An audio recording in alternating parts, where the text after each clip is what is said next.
One,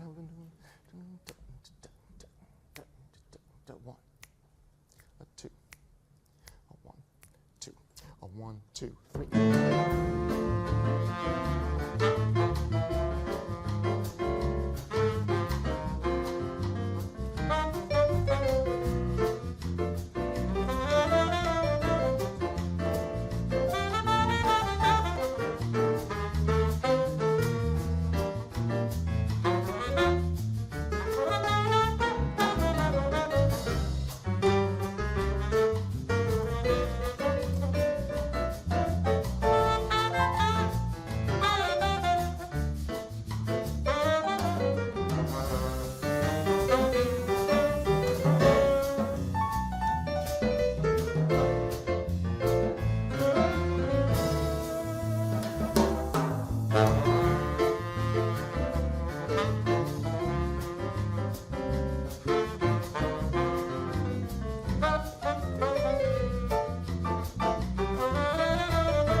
Just as the seasons change, so do the sports Southeasterners play. During part of our year, it's certainly easier to play your sports or get your exercise inside, especially when the temperatures are dropping and the days are getting colder. But just because it's easier to get your exercise inside doesn't mean that's where everyone will be.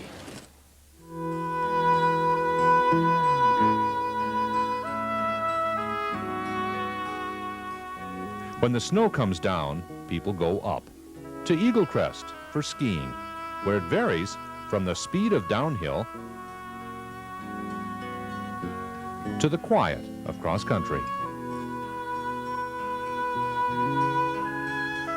But once in a while, things get turned around, and cross-country's slow is replaced by fast,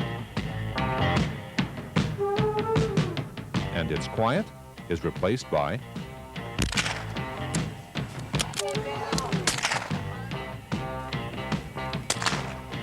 This is biathlon, a race where calm is needed during shooting and speed is needed while skiing. There's something about it that captures the imagination, and I think that's because it's kind of like being in a carnival. You get to rest halfway through the race, number one. That's why I like it. And also, you know, it's kind of fun shooting. Since live ammunition is used, there's a strong emphasis on safety. And before the race, there's a mandatory safety meeting. We're going to be going around the range, around this track twice. You're going to be firing 22 caliber rifles. You're allowed to use your own as long as it meets the specifications. This sporting event originated from practical necessity. To protect their borders, Norwegians needed to ski and shoot well. To refine those skills, they established competitions. Since 1960, biathlon has been an event at the Winter Olympics. Not surprisingly, the best biathletes come from Norway, Sweden, Finland, and the Soviet Union. The U.S. has never won an Olympic medal, but Dave Michaels, a former Juneau resident, was on one U.S. team as an alternate. Anchorage now has some of America's best biathletes. This is an unusual event because of the different demands placed on competitors. The fast skiing makes everyone out of breath when they reach the shooting line, just when they need to be calm. You've got to be able to switch gears.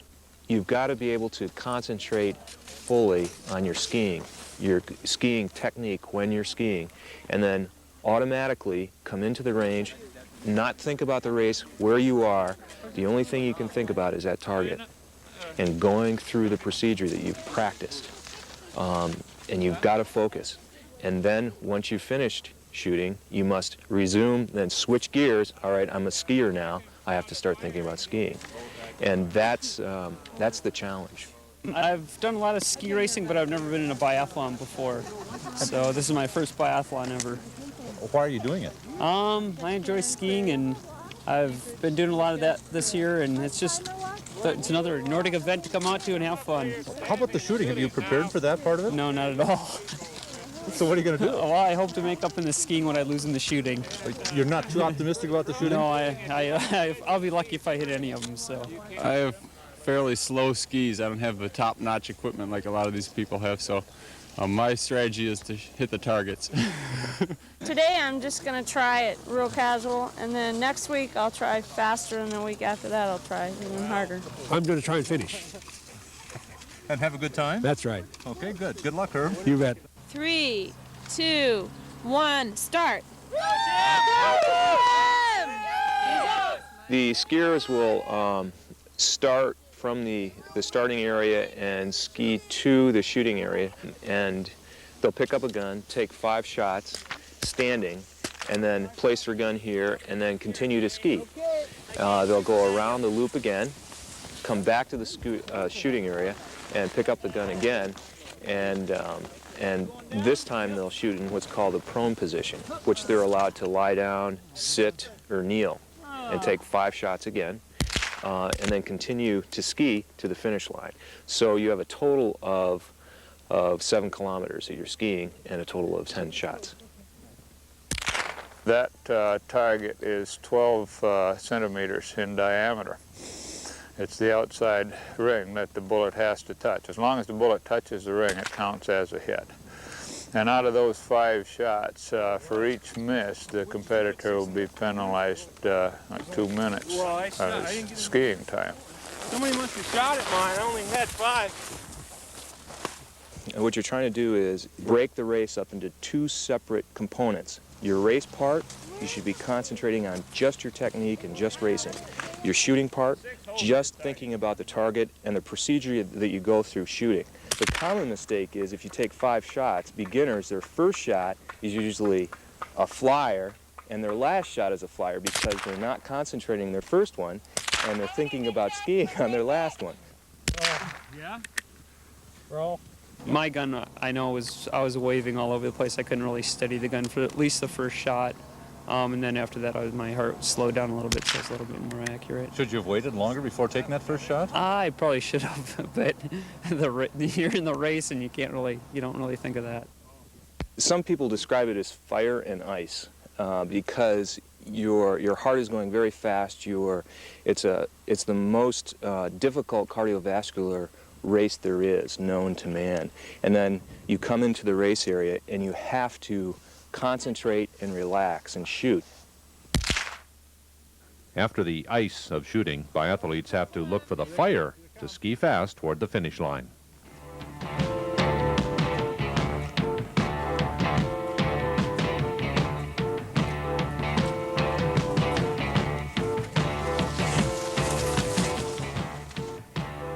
In this Eagle Crest Biathlon, everyone skis at their own pace and skis for their own satisfaction.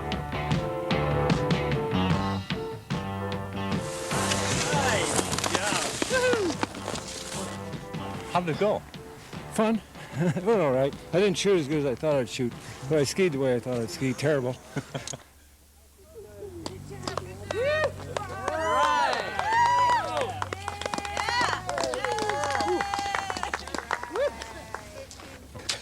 Oh, I almost stopped the first time around. Out of breath. Huh. I only hit 2, one on each round though, so the penalty points will be kind of high too. Was the shooting tougher than the skiing, or? No, well, it was harder than I thought though. It's hard to hit when you're running or walking. But now that it's over with, what do you think? Oh, it's fun. Wouldn't miss it.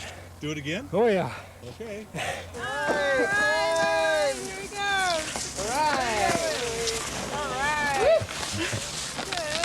I made it!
There's this place where the rivers never grow old,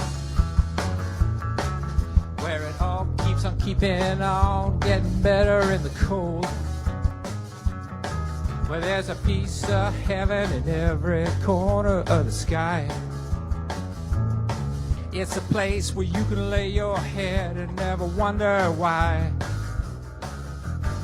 where you can see his face in the grace of the falling snow. And in time you're gonna find just how much you really know. 'Cause you've been searching, dropping to your knees, till you heard the wind whisper through the trees. Till then, your God's grace is a place where you're meant to be.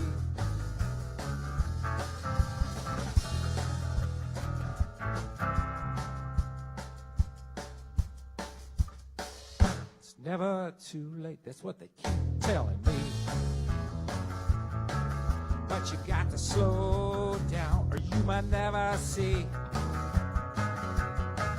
It's the one that stands bigger and taller than the rest. In a world so great, how can you feel anything but blessed? And that river will wind till you hear the lines up ahead. And when you open your eyes, you realize stars are shining overhead. There's so much beyond your control, like these feelings rising up inside your soul, telling you God's grace is the place where you're meant to be. Where you can see his face in the grace of the falling snow. And in time you're gonna find just how little you really know.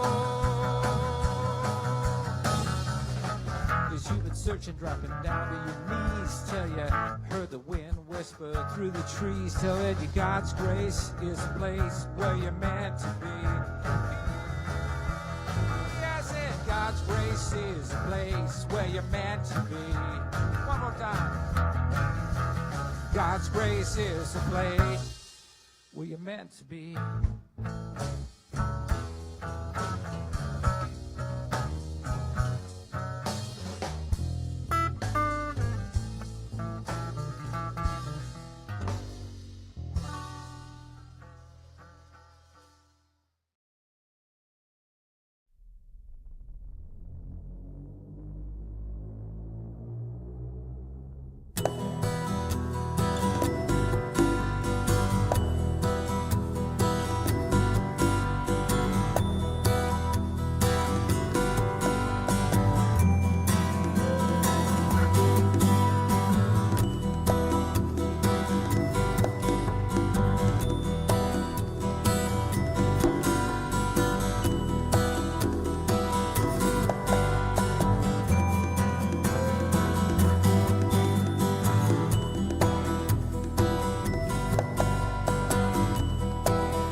Come on, Bill, we've got to keep on moving or we'll die. We've got a mountain we must climb. It isn't very high. Listen, Bill, you still can hear the breakers as they pound. We've got to reach Kalinin Bay before the sun goes down. One winter in Alaska, a Sitka boat rode down the morning tide. The boat was named the Pelko, and aboard 2 men were safe and warm inside. But winter winds blew up, the cold dark water smoked and rolled. The skipper and the man called Bill watched snow and blowing cold. With darkness creeping in, Kalinin Bay came into sight. They headed up the entrance in the storm to pass the night. They settled in and drank some Goddard gotchas while the skipper told a tale of how Sea Lion Cove would fill with untold sea-tossed treasures in a gale. When Bill cried, "Now's the time to go," the skipper said, "Hold down. We'd have to climb across this mountain or take the skiff the long way round. And both ways have their dangers, Bill, without the blowing snow." But he fell asleep knowing in the morning they would go. The next day in Kalinin Bay, the sky was dark and snow was coming down. The Pelko lay at anchor, and they ran the skiff by Salisbury Sound. But again the snow began to blow when they hit Sea Lion Cove. A breaker caught the skiff, and like a matchstick it was stove. More breakers tossed them on the shore. The little skiff was gone.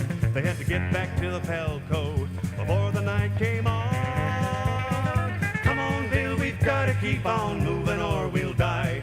We've got a mountain we must climb. It isn't very high. Listen, Bill, you still can hear the breakers as they pound.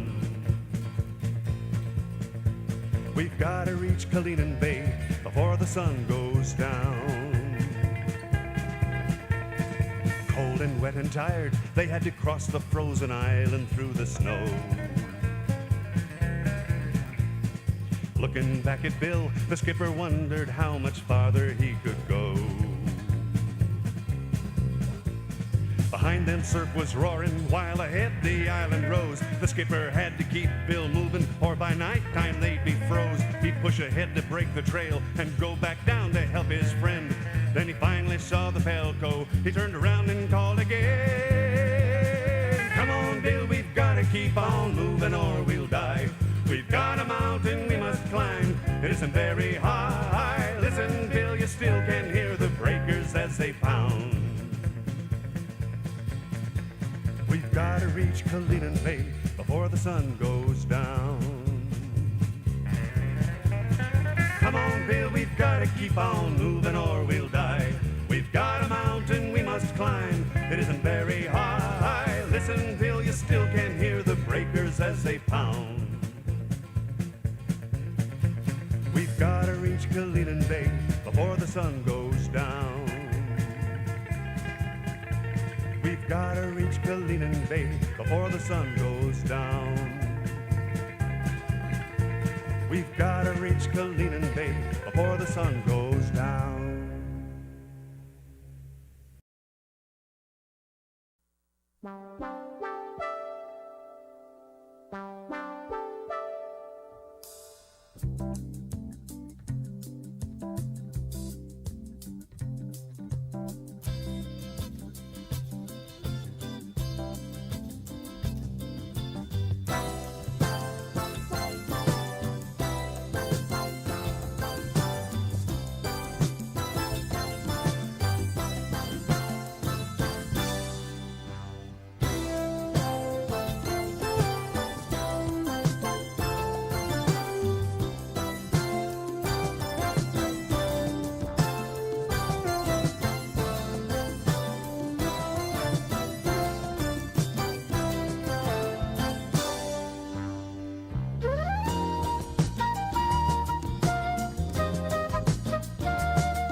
Sometimes local attractions don't attract local attention. An item that visitors may ooh and ah over the first time they see it, we tend to kind of let it pass by and maybe just take it for granted. An example is located here inside the State Office building in the lobby. It's the Kimball Theater organ. Each day, hundreds of people walk by it and hardly pay it a moment's notice. For others, it was the highlight of an entire tour throughout Southeast Alaska.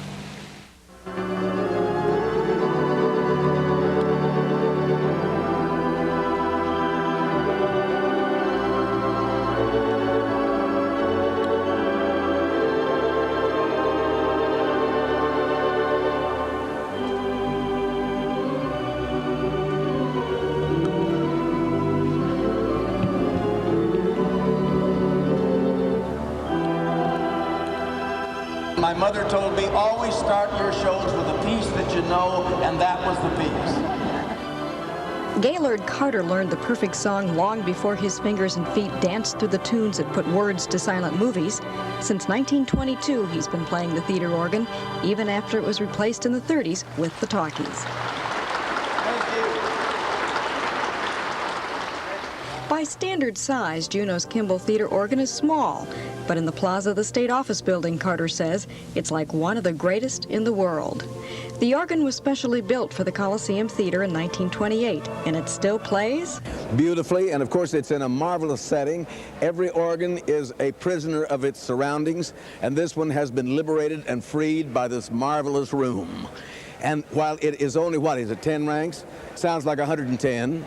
It sounds like an enormous organ, which is not really, and it's great fun to play because, as Gene was saying, you can make all kinds of mistakes and nobody notices it because of the beautiful rolling feeling that you get from the music. Now, none of us make any mistakes, of course, but if we did accidentally, it would cover us. Carter is one of 3 world-renowned concert organists who travel to Juneau every 3 years to play this instrument. They come by cruise ship, usually accompanied by 100 other organ buffs who combine their sail up the inside passage with listening, learning, and practicing the instrument they love. The climax of their trip is the concert in Juneau.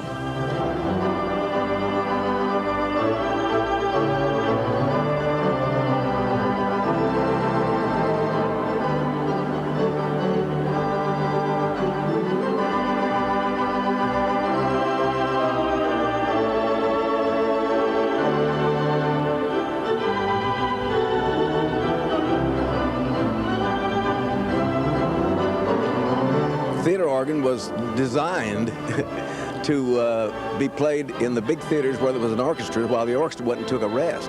And they didn't want it to sound like suddenly everybody had gone into the mortuary when the organ started to play. So they beefed it up. They increased what's called the wind pressure.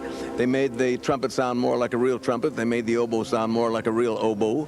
And they gave it a lot of special zip, and they put xylophones and bells and castanets and tambourines and bird whistles so that you could compete with the orchestra, and they succeeded pretty well.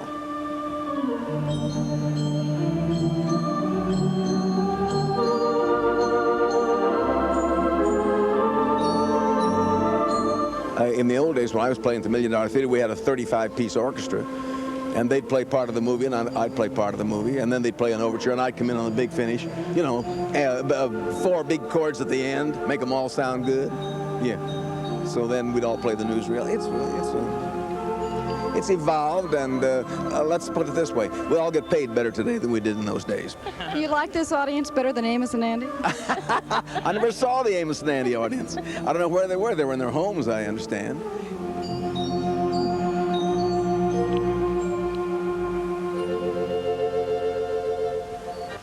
Although radio drama and silent movies are gone, Carter never stops playing the theater organ.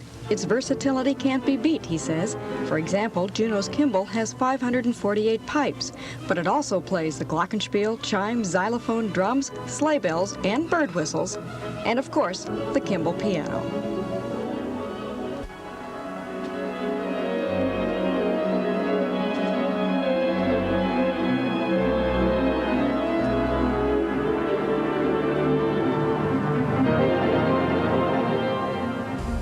Baylor University professor Joyce Jones is a classical concert organist.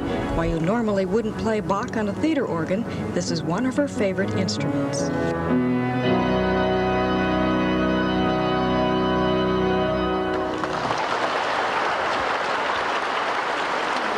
It does have some flutes and diapasons on it, so you can use it as a classical organ. But of course, it has so many fun things on it that for a classical organist, it's fun to play and like play Bach, but add a piano stop or add a glockenspiel or something. And that's really kind of fun. And I think if Bach were here today, he'd probably do the same thing. Juneau and this beautiful state office building with the organ and Glacier Bay would just sort of tie for tops on our itinerary. Our concert ends with jazz organist Gene Roberson. A little dizzy fingers, please, Gene.